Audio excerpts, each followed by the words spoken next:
Yo, cher ami, j'espère que vous allez bien. Bienvenue chez MVP Foot. Pour ceux qui connaissent pas MVP Foot, c'est une chaîne YouTube où on fait 100% football ivoirien. Donc, on parle de l'actualité du football ivoirien. Donc, c'est un peu ça, quoi. Voilà. Donc, MVP Foot a pratiquement un an, plus d'un an. On commence maintenant la deuxième année de MVP Foot. Que faut-il retenir de cette première année de MVP Foot? Ça a été vraiment une année vraiment extraordinaire. Je suis passé de 0 à 8 000 abonnés.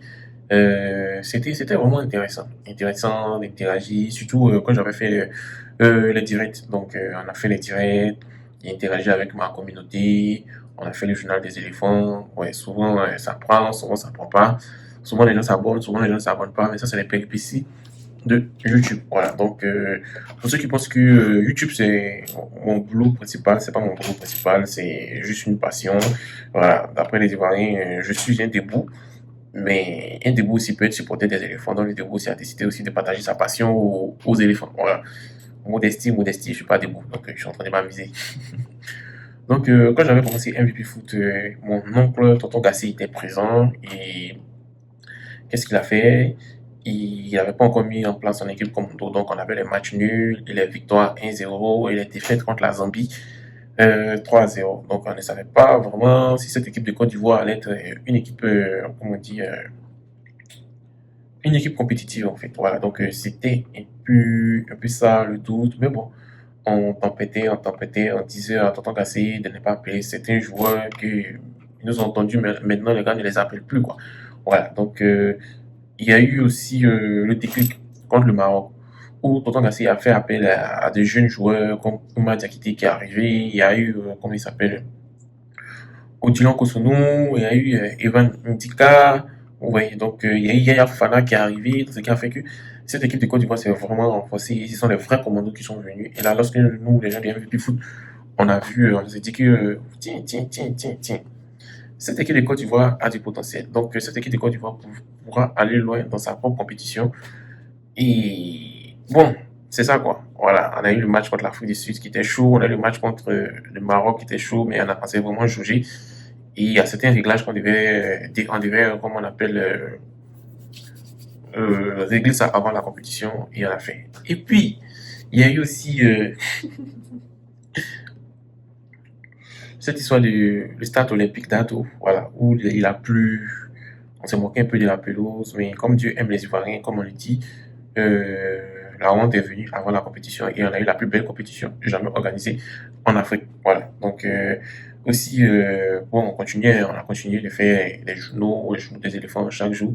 On parle de qui a marqué, qui a fait passer ses livres, qui est blessé. Voilà, donc c'était un peu ça. On fait le résumé de l'actualité en fait, l'actualité des éléphants. Et il y a eu la blessure de deux joueurs très importants dans l'effectif qui est Sébastien Haller et Simon Adingra. C'était vraiment chaud, chaud, chaud, chaud, chaud avec eux. Bon, on espérait, on croisait les doigts. Est-ce qu'ils vont être retenus par Tonton Gassi? Est-ce qu'ils vont être dans sa liste? Est-ce qu'ils vont pas être appelés? Dieu merci, ils ont été appelés. On a vu ce que ça a donné. Voilà. Et puis, la compétition a commencé. On a eu le fameux match un peu bizarre contre la Guinée équatoriale où on pouvait largement dominer le match, mais on n'a pas dominé le match. Petite défaite contre le Nigeria. On a perdu et contre Guinée équatoriale, quand on pensait qu'on allait gagner, on a perdu 4-0. Ça nous a fait très très mal. Ouais, même MVP Foot, ça le faisait très très mal. Voilà, donc c'était un moment très intéressant, très intense. Mais bon, voilà. Pour moi, ça a été vraiment intense parce que je devais gérer MVP Foot et je devais gérer le côté familial en fait. Voilà, je devais gérer le fait qu'il y a eu une naissance de mon premier enfant et il fallait gérer ça. Donc, je priais Dieu à ce qu'elle ne va pas coucher lors du match de Côte d'Ivoire. Voilà, donc elle a pas accouché lors du match de Côte d'Ivoire, on a regardé, donc c'était vraiment intéressant. Voilà, et puis aussi, je vous fais une anecdote aussi, il y a mon oncle qui m'a appelé, qui m'a demandé, mais toi tu fais les histoires de football, est-ce que nous, notre équipe, on va aller loin? Je lui ai dit que tonton, c'était le match contre la Guinée-Bissau, je lui ai dit tonton, on va gagner ce match, on va gagner la coupe. Et lorsqu'on a gagné la coupe, il a dit mon petit, que tu es fort, que tu es un vrai consultant. Voilà. Bon, c'était un peu ça, et il fallait gérer le côté famille, il fallait gérer la maman, il fallait gérer l'enfant, et s'il fallait gérer un VP foot. Voilà, donc vous voyez, en fait, de YouTube, là, c'est vraiment comment dire, une passion, quoi. Voilà, il faut être vraiment passion, il faut être vraiment passionné en tant que moi. Il faut être aussi, comment on dit le mot, persévérant en fait. Voilà, c'est pas donné à n'importe qui d'être persévérant, de faire un travail qui ne te rapporte absolument rien. Voilà, Dieu merci, je travaille, donc je travaille actuellement et mon travail me permet de vivre. Voilà, donc YouTube c'est juste une passion. Je suis un supporter Mazo, donc pour le moment, je ne gagne absolument rien sur YouTube. Voilà, donc c'est pour ça que j'ai dit cette saison.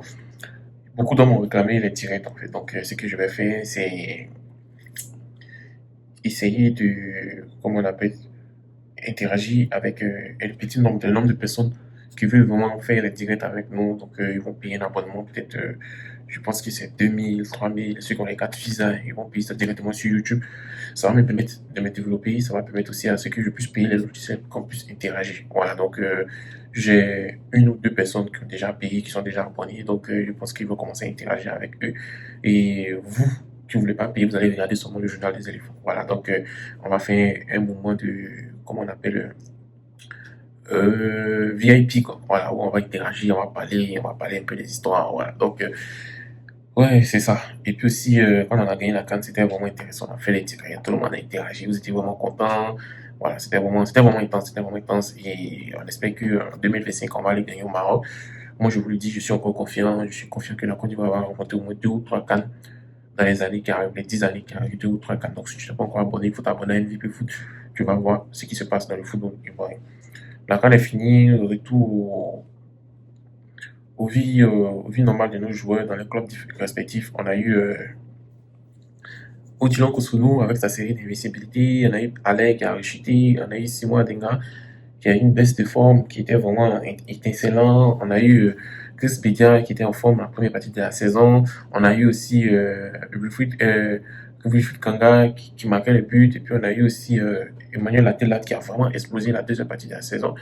On a eu Konaté Karim qui a explosé dans son club, mais on ne sait pas ce qui se passe en équipe nationale. Et il y a eu les finales de nos chers Ivoiriens en Coupe européenne qui ont perdu. Voilà. On a eu qui même On a eu Ale qui a perdu sa finale contre le Real. On a eu Dylan Kosunu qui a perdu la finale contre Atalanta Bergame.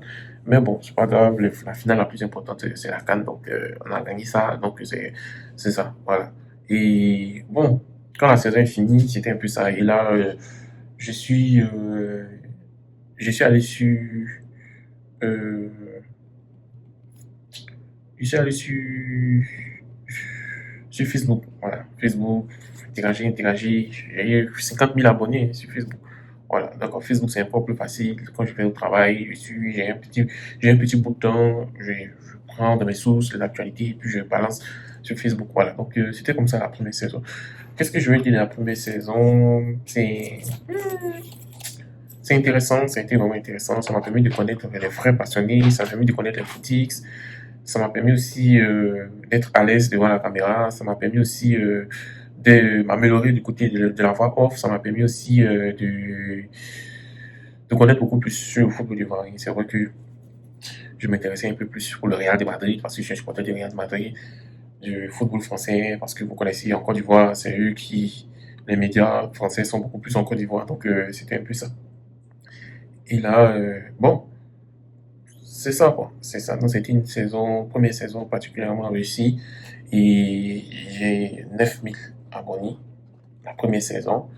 Et pourquoi pas la deuxième saison, avoir 30 000 abonnés. Voilà. Donc, ça, c'est l'objectif pour août 2025. 30 000 abonnés. Donc, merci d'avoir écouté. J'ai un événement familial heureux. Je vais me marier. Donc, quand je vais finir le mariage, j'avais dit que j'allais pas faire des vidéos, j'allais être moins régulier quand je vais finir le mariage et on va bien commencer. Donc, on s'est dit début septembre pour être vraiment, vraiment intense dans MVP Foot. Et là, tout va bien commencer. Donc, passer une agréable journée et puis voilà. Pour ceux qui demandent ce que je fais dans la vie, je ne vais pas vous dire ce que je fais dans la vie, mais ce que je vais vous dire que je sors d'une école polytechnique. Donc, vous allez comprendre beaucoup de choses. Voilà. Quand je dis je sors d'une école polytechnique, ça veut dire beaucoup de choses. Donc, voilà, je m'adapte à tout. Voilà. Merci et puis passez une agréable journée, soirée, selon votre position. Je sais qu'il y a beaucoup de Benguis, il y a beaucoup d'Américains, il y a beaucoup de Canadiens, il y a beaucoup de Russes et il y a beaucoup de, surtout les gens de l'Asie qui regardent et puis les Australiens qui regardent le journal des éléphants. Donc, c'est un peu ça. Donc, merci et puis bye bye.